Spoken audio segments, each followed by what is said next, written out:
I want to read something a mother named Iman in Gaza wrote 2 days ago. She said, quote, "Tonight I put the kids to sleep in our bedroom so that when we die together."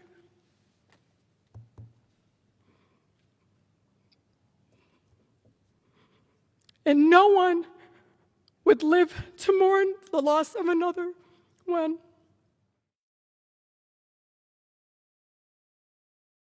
Help me understand the math. How many Palestinians have to die for their lives to matter? Life under apartheid strips Palestinians of their human dignity. How would you feel if you had to go through dehumanizing checkpoints 2 blocks from your own home to go to the doctor or travel across your own land? How would you feel if you had to do it while pregnant in the scorching heat as soldiers with guns controlled your freedom? How would you feel it if you lived in Gaza, where your power and water might be out for days or weeks at a time, where you were cut off from the outside world by inhumane military blockade? Meanwhile, Palestinians' rights to nonviolent resistance have been curtailed and even criminalized. Our party leaders have spoken forcefully against BDS, calling its proponents anti-Semitic, despite the same tactics being critical to ending the South African apartheid mere decades ago. What we are telling Palestinians fighting apartheid is the same thing being told to my Black neighbors and Americans throughout that are fighting against police brutality here. There is no form of acceptable resistance to state violence. As long as the message from Washington is that our military support for Israel is unconditional, Netanyahu's extremism, right-wing government will continue to expand settlements, continue to demolish homes, and continue to make the prospects for peace impossible.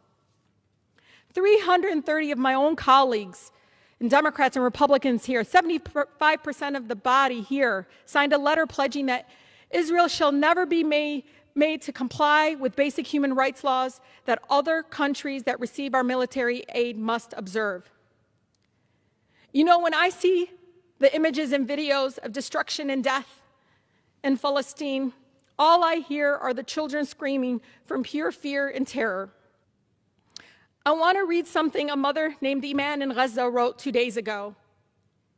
She said, quote, "Tonight I put the kids to sleep in our bedroom so that when we die together."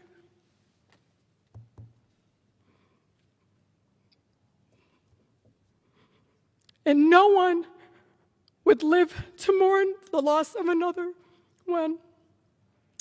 The statement broke me a little more because of my country's policies and funding will deny this mother's right to see her own children live without fear and to grow old without painful trauma and violence.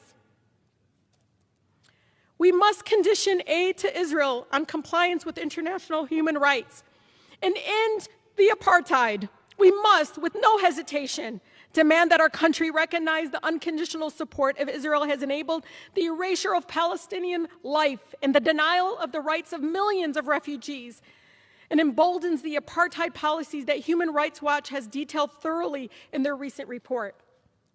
I stand before you not only as a congresswoman for the beautiful 13 districts strong, but also as a proud daughter of Palestinian immigrants and the granddaughter of a loving Palestinian grandmother living in the occupied Palestine. You take that and you combine it with the fact that I was raised in one of the most beautiful, blackest cities in America, a city where movements for civil rights and social justice are birthed, the city of Detroit. So I can't stand here. I can't stand silent when injustice exists, where the truth is obscured. If there's one thing Detroit instilled in this Palestinian girl from Southwest, it's you always speak truth to power even if your voice shakes. The freedom of Palestinians is connected to the fight against oppression all over the world. Lastly, to my city in Palestine, Ashanik, Anawakif Hannah, I stand here because of you. Thank you.